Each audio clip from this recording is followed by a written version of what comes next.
We have another great issue this month, beginning with an article from the British Medical Journal that looks at diabetes remission, specifically looking at dapagliflozin plus caloric restriction versus caloric restriction alone on the likelihood of remission of type 2 diabetes in people who had type 2 diabetes for less than 6 years. Absolutely fascinating. Then, an article from the New England Journal on tirzepatide for heart failure with preserved ejection fraction and obesity, a critical area and important results, followed by an article from JAMA Internal Medicine on the effectiveness of empagliflozin versus dapagliflozin for kidney outcomes in people with type 2 diabetes, then an article from Diabetes Care on tirzepatide and its association with reduced albuminuria in participants across trials with type 2 diabetes, and finally, an article from Diabetes Care on the use of SGLT2s versus DPP4s when used as add-on therapy on the risk of peripheral arterial disease related surgical events, that's amputation, stent placements, or vascular surgery. For our first article, we have a fascinating article on dapagliflozin plus caloric restriction versus caloric restriction alone for remission of type 2 diabetes. There were 328 participants with type 2 diabetes, aged 20 to 70, with a BMI greater than 25 and a diabetes duration of less than 6 years. And they were randomized to caloric restriction with DAPA, 10 milligrams a day, or caloric restriction with placebo. And the caloric restriction here, different from some other trials out there, was in the range of 500 to 750 calories less than the person's usual caloric intake. The primary outcome was the incidence of diabetes remission, and that was defined as an A1C of less than 6.5% and a fasting plasma glucose less than 126 milligrams per deciliter in the absence of all anti-diabetic drugs for at least 2 months. There were also some secondary outcomes. What they showed, the primary outcome, remission of diabetes, was achieved in 44% of the patients in the DAPA group and 28% of the patients in the placebo group. That was a risk ratio of 1.56, or to say it a different way, of 56% higher likelihood of diabetes remission, and that was a significant p-value, 0.002, and that was over 12 months. There were also changes in body weight of negative 1.3 kilos, favoring the DAPA group. There was also favoring the DAPA group, HOMO-IR, looking at insulin resistance, all better in the DAPA than in the placebo group, similar for body fat, systolic blood pressure, and metabolic risk factors. John? So this is the Holy Grail, right? So this is what we're looking at. Can we find something that as soon as we diagnose someone with diabetes, we can put someone on it and change the course, which is really exciting, right? And so diabetes, huge part in our country and all over the world. So that would be great if it was only quite so easy, right? And one of the other things we talk about, legacy effect, right? So really not letting someone putter around having early diabetes for a bunch of years before we really kind of get good control on it has lasting effects on people. So if you and I were taking a quiz a year ago and said, what is the thing with the best data for curing, quote unquote, diabetes, we would talk about bariatric surgery. And maybe, some of the newer medicines that can have concomitant weight loss, we might not have quite as much data. So this is really exciting. And if this came on my feed and said a small dose of this oral agent would decrease diabetes by 44%, I'd be like, wow, this is amazing. Put down in the newspaper. Let's talk about it. So I think it's exciting, but um, really looking at the paper. So how they set it up is you could have diabetes and be in the first 6 years of having diabetes. Well, the average people in this had diabetes zero point 0.3 or zero point 0.2 years. So it was for the majority of people, these were people that were new onset diabetes, not the typical person who might have had it for 4 or 5 years. It was done in China, a homogenous population, right? So is this going to play in any town, USA? I don't know. The average weight of the mostly men in this study was around 180 pounds. So this isn't necessarily the prototypical person that you and I, see in the office. That said, and the average BMI in both groups in the study was under 30. So I don't think this is something for that person who's had, diabetes for 5 years, who's got a BMI of 34. We're going to pull them back from the precipice. That said, pretty exciting to think if you have that kind of right group of patients. And you and I have seen patients for years, and we diagnose them with diabetes and say, Doc, am I ever going to get off these medicines? And we sadly say no. And if you could really supercharge someone and say, if you really get religion about diet and calories and try this medicine, it might work. And maybe in that population that has a BMI of under 30, hasn't had diabetes for very long, I think it really might, in that subset, really warrant kind of all the excitement that just if you just pulled a couple key facts out of it, one would think. Our next article this month is a very important article from the New England Journal of Medicine, and is titled Tirzepatide for Heart Failure with Preserved Ejection Fraction and Obesity. And we are privileged to have joining us to discuss this article one of the authors, Dr. Christopher Kramer. Dr. Kramer is chief of the cardiovascular division of the University of Virginia School of Medicine. Welcome, Chris. Thanks for having me. Chris, can you talk to us about why the article was done? A little bit of background on this. Yeah, so we certainly know that GLP-1 agonists are beneficial for weight loss. We know that they benefit patients with diabetes. We know from the STOP HFpEF trial that or STEP HFpEF, excuse me, that they benefit patients with HFrEF in terms of they feel better, HFpEF, excuse me. So in HFpEF, it's heart failure with preserved ejection fraction, and there are really a paucity of therapies for that condition. And in the STEP HFpEF trial, patients on semaglutide felt better at the end of the trial compared to those treated with placebo.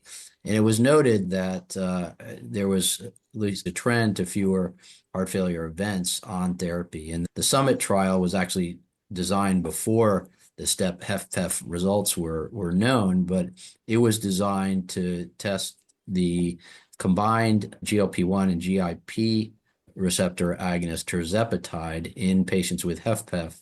And based on the STEP HFpEF design, it was designed as an event-driven trial. The idea was, do these agents reduce heart failure events in patients with obesity-related HFpEF? It's interesting, and in that way, the endpoint is a lot more similar to the typical SGLT2 trials, right? That these are heart failure events. Yes, yep, absolutely. So the composite endpoint here was cardiovascular death and heart failure events, which included heart failure hospitalizations as well as outpatient increase in diuretic regimen. And can you tell us briefly the methodology? Yeah, there were 731 patients with heart failure that were recruited into the trial. They had to have an EF of at least 50%, a BMI of at least 30, and they were randomized to receive tirzepatide starting at 2.5 milligrams subcutaneously per week and then ramped up over time. to 15, and they were treated for at least 52, and it was, as I mentioned, placebo controlled. The endpoints were that combined endpoint I mentioned. Excellent. And what did the results show? Well, the results showed a benefit to the therapy with tirzepatide. The hazard ratio for the combined endpoint was 0.64, so fewer events in the tirzepatide treated group. That was primarily driven by heart failure events, mostly heart failure hospitalizations. There was no absolute difference in the numbers of cardiovascular events, similar in both, cardiovascular deaths, similar in both groups. It was really driven by the reduction in heart failure events. And then there were a number of other endpoints that were examined. And I noticed one of the endpoints was a symptom score, I guess the Kansas City KCCQ-CSS score that also showed that symptoms were improved. Not only did people have less events, but also felt better. Is that correct? That's correct. They felt better. So the KCCQ, or Kansas City Cardiomyopathy Questionnaire, is a well-validated questionnaire used in heart failure trials and is really a measure of symptom extent. And yes, the KCCQ score increased significantly in the treated group. It increased a little bit in the placebo, but far statistically significantly more in the treated group. So patients definitely felt better on drug. And the other thing I found interesting, the average duration of follow-up was 104 weeks. So this all occurred over a relatively short period of time. Yeah, the 50 the randomized portion was 52 weeks, and yes, it was over a year, and we know that weight loss on these drugs continue for out to 72 weeks. So it's possible that if it extended the follow-up, that there would be even more benefit over time. Interesting. So what do you see as the clinical implications of this trial? Yeah, I think it's a very important study that shows that GLP-1s, as we're learning, have multiple beneficial effects in patients with obesity. And when it comes to heart disease, we know that they benefit patients with heart failure with preserved ejection fraction, not only in improving symptoms, but also in reducing heart failure hospitalizations, heart failure related events. And so another arrow in the armamentarium to try to work on improving the lives of patients with obesity-related HFpEF. Yeah, and this is a big deal, I'll say, because I think HFpEF is one of those things that as we begin looking for it more, we're beginning to find it. I think the New York Heart Association criteria for entry in a lot of the HFpEF trials was class 2, which is shortness of breath or fatigue with usual activities, which doesn't take much for if I think of the patients I see, and years ago there was no treatment available. Now we have SGLT2s, clearly robust data.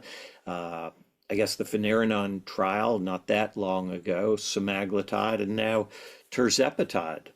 Yeah, and ARNIs as well have shown some benefit in HFpEF. So we've gone from 0 to 60 very quickly over the last 3 or 4 years in HFpEF, where we've had 4 pillars of therapy in HF for the last couple of years once ARNIs and SGLT2s were added to the armamentarium. And now we have 3 or 4 classes of drugs in HFpEF that are beneficial. We'll have to see relative benefit of these drugs over time. It is going to be interesting. Dr. Chris Kramer, thank you so much for joining us. Thanks again for having me. Our next article is from JAMA Internal Medicine, titled Effectiveness of Empagliflozin versus Dapagliflozin for Kidney Outcomes in Type 2 Diabetes. There are no large randomized clinical trials that have directly compared EMPA versus DAPA for their outcome on kidney outcomes. So the goal of this trial was using something called a target trial emulation design, basically a real-world study, to compare kidney outcomes between those people who initiated empagliflozin versus dapagliflozin in adults with type 2 diabetes. This was a Danish healthcare data set from 2014 to 2020. There were a total of over 32,000 individuals who initiated treatment with EMPA and 17,000 with DAPA, mean age 63. Notice the mean EGFR here was actually very good, 88. People who initiated treatment with EMPA and DAPA exhibited comparable 6-year risks of acute kidney injury, chronic kidney disease, both as measured by EGFR or albuminuria, as well as progression of chronic kidney disease. John? So another interesting study. The caveat, as all of these studies, it's a Danish study. There might be something intrinsic to a homogeneous population that might not play everywhere. But I don't think that's the real takeaway point from this study. I think this is the whole thing about class effect, right? We love class effect, right? And for people who manage healthcare systems, they really love to have, geez, 10 different aces when we can kind of mix and match and put you on anything.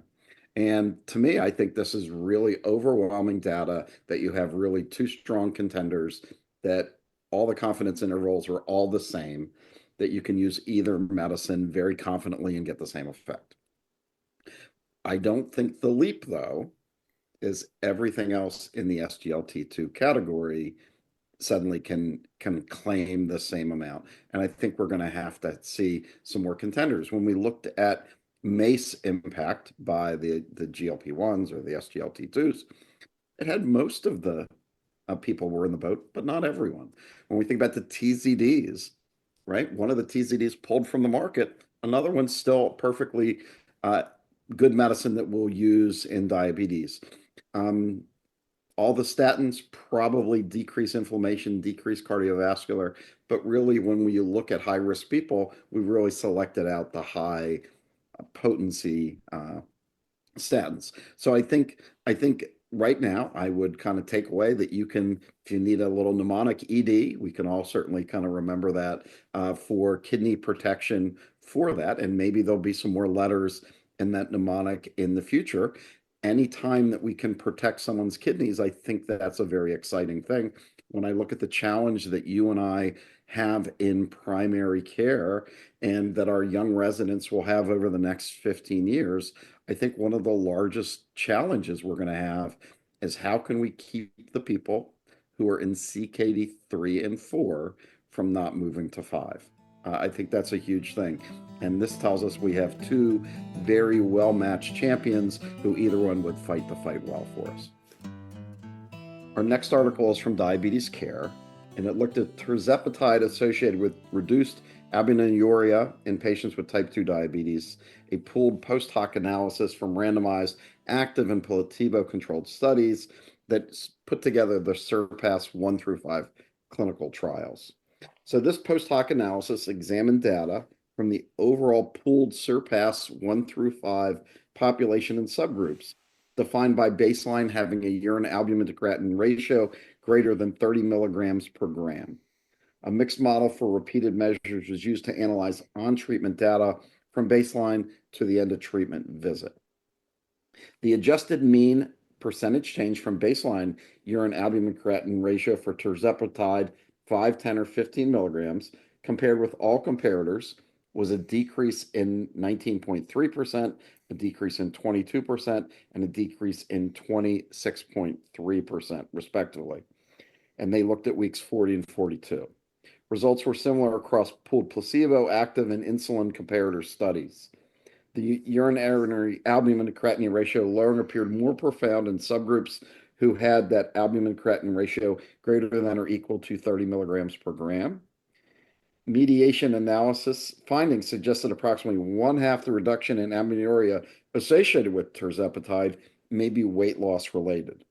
There was no difference in EGFR between tirzepatide and the pooled comparators at weeks 40 to 42. Neil? John, this is a helpful analysis to confirm what we would suspect, right? That tirzepatide has beneficial effects on the kidney, that it decreases albuminuria. It remains to be seen, and we would love to see a study showing an effect on EGFR, decreasing progression of chronic kidney disease. You know, this has become a really interesting area with a lot of choices now. So for years, we've had RAS inhibitors, ACEs and ARBs in our armamentarium for kidney disease. Then SGLT2s, very powerful agents. Then the non-steroidal MRA antagonists, finerenone, all of these working through different mechanisms. And then back almost a year ago now, we saw the FLOW study of semaglutide and its beneficial effects on kidney outcomes and actually also decreasing cardiovascular outcomes in people with chronic kidney disease and diabetes.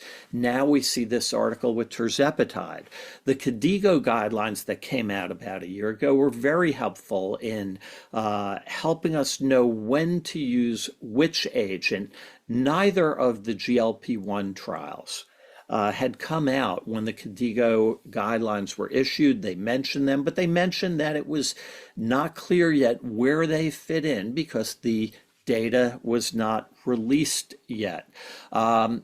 It's going to be a challenge to figure out moving forward. Is this going to be the four pillars of kidney care, similar to the way that we treat, for instance, heart failure with reduced ejection fraction? Everyone gets 4 drugs. Or is it going to be that some people get 1 drug or 2 drugs, etc.? We will continue to figure this out. It is exciting to be a part of this march of scientific progress where there is more and more we are able to do for people. It's pretty clear now that part of the approach for at least some people with chronic kidney disease and diabetes is going to be the GLP-1s and the GLP-1 dual agonists. Our final article this month is from Diabetes Care and is titled Use of SGLT2 Inhibitors versus DPP4 inhibitors as an add-on therapy and the risk of peripheral artery disease related surgical events, that is amputation, stent placements, or vascular surgery. Joining us to discuss this article, we are privileged to have one of the authors, Dr. Christiane Rumi, who is a professor of medicine in the Division of General Internal Medicine and Public Health at Vanderbilt School of Medicine and director of the VetWise LHS Center of Innovation at the VA Tennessee Valley Healthcare System. Christiane, welcome to our podcast. Thank you so much for having me here. This was such an important article. Can you share with us some background about this topic, why you all chose to look at this? Well, yes, thank you. More than 30 million Americans have diabetes, and it's a condition that carries a lot of risk for heart disease. And there were a number of pivotal clinical trials that demonstrated the benefits of SGLT2 to reduce major adverse cardiovascular events. But in some of those trials, there was also this signal for amputations. And so we chose to further explore that in a real world effectiveness study, which included a large cohort of older veterans with diabetes. This is so important because I remember when this issue first came up with the Canvas trial, and there was enough information that it led to a boxed warning that then was retracted because subsequent trials, Credence and Declare, didn't show that. So it is still somewhere, I'll say, buried in the product information, but it's certainly not a box warning. And I think it's been an area that most of us as clinicians have heard about and are uncertain about. So this is an important an important issue to look at. How did you go about examining this? So, as I said, it's a real world effectiveness study, which includes a very large cohort of older veterans with diabetes. They received care at the VA between 2000 and 2021. We collected all their routine care, their comorbid conditions, and we accounted for those as well as the duration of diabetes. So most patients had diabetes for in excess of 10 years, and they needed to continue on their diabetes medication. And then we measured the effect of an SGLT2 added on that medication regimen or a DPP4 added on that regimen. And then we looked at specific outcomes, which didn't just include amputation, but it was broader. It included surgical procedures for revascularization. So we really wanted to try to capture early onset peripheral artery disease as part of the outcomes. So we followed veterans over time. We had up to 5 years of follow-up for some veterans, and really saw that the DPP4 is considered cardiac neutral. So it served as a nice comparator, and that compared to DPP4, addition of SGLT2s was associated with an increased cause-specific hazard of peripheral artery disease surgeries compared to the DPP4. And what I mean by cause-specific hazard is it looked like there was an increased association with peripheral artery disease in the presence of death as a competing risk. So the SGLT2 is a little protective against cardiovascular death. And in the face of that protection, you have longer time to sort of develop peripheral artery disease, and that becomes a more prominent association. Oh, that's fascinating. So when you say there is someone is living longer so that they have a longer period of time where they can develop peripheral artery disease, is that why, or do you control for that in your analysis? So we do control for age, and we control for the duration of medication that you're like how long you continued on your SGLT2 or the DPP4 as comparisons. So, once you stop the drug, we looked for events that could happen within the first kind of 90 days after that, because as you know, peripheral artery disease has a long time course. So somebody could develop a toe ulcer and then get hospitalized. Somebody might change their SGLT2 regimen, and then they might go on and develop a revascularization procedure. If all of that happened in the first kind of 90 days, we counted that as an event.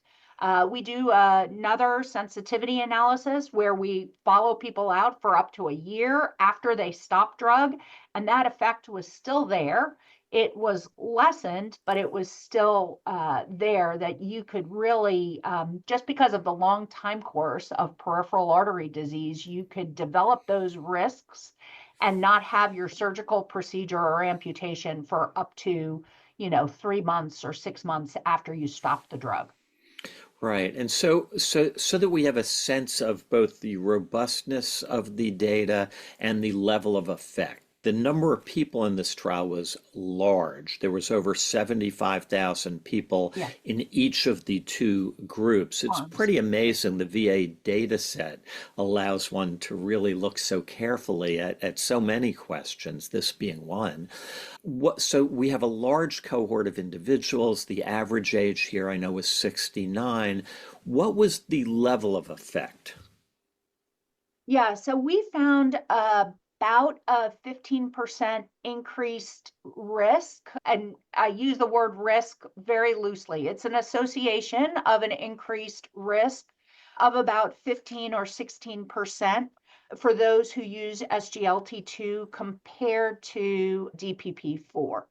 It's interesting because I think some of the issues around the black box warnings and the guidance have been specifically for canagliflozin, and most of our users were empagliflozin users within the VA data set. So we did not have a lot of canagliflozin users. It's not like that was kind of entirely driving the results. But I think some of the issues around, well, what's the mechanism for this, are really still fairly unknown. And there have been a lot of hypothesized mechanisms. And so it's hard to kind of put out a black box warning when you don't know why this might be happening. There have been postulated, there's decreased intravascular volume, there's a lack of control of diabetes. I think the bottom line is we're not sure why this happens, but that signal is there. It happened in the clinical trials. Yeah. We detected it in this observational study and real world effectiveness study of meds. Now, let me ask you a question. In this sort of study, are you able to, we talked about that you detected a hazard ratio or a relative increase in risk of 15%. Is there the ability to look at an absolute increase in risk? I know in the first part of your paper, you quoted the results of the Canvas trial, and there was a 6.3 versus a 3.4 events per 1,000 person years. That was the difference. Is there a way in this sort of study to have a sense of absolute risk, which becomes important when we think about how to use information clinically? So in our study, we found event rates of 11 versus 10 per 1,000 person years. So it's about a 1 per 1,000 person years use. So if there are 1,000 people using SGLT2 for a year, which is pretty common and is believable, there may be one additional peripheral vascular event. So either a revascularization surgery or an amputation. That's helpful. So now putting this all together, what do you see as the clinical implications of this study? Yeah, I think for us, we myself and our co-authors believe that the SGLT2s are a really important drug class. They have really transformed management of diabetes. However, we need to be really thoughtful and risk stratify the people that are using this and not just kind of blanket them all with SGLT2. And so our call is for a little more risk stratification before we just start everybody on an SGLT2, particularly older people who might have had diabetes for in excess of 10 years and are at very high risk of peripheral vascular disease. If we can do some screening ABIs as a clinician, I think this is a strategy. I have zero evidence for this, but I think as a good clinician, you want to be sure that you're putting people on the right drug at the right time. And so if we can gain a little more evidence for, is this safe to use in this patient, it may be worthwhile to add that sort of risk stratification into our clinical decision making. Those are helpful ideas. I mean, there's no question that for all medicines, when we decide what to do for patients, we're always weighing the benefit, which here with SGLT2s, as you alluded to, for kidney, for heart failure, treatment and prevention are large, but we're always weighing the benefit and the risk. And the more we know about the risk side as well, the better we're able to proceed. Dr. Christine Rumi, thank you so much for joining us, sharing your data, your expertise, and wisdom. Thank you so much for having me. I look forward to seeing you at the scientific sessions. For more information and links to the articles that we discussed in this issue, just go to diabetesjournal.org. Until next month, keep listening and keep learning.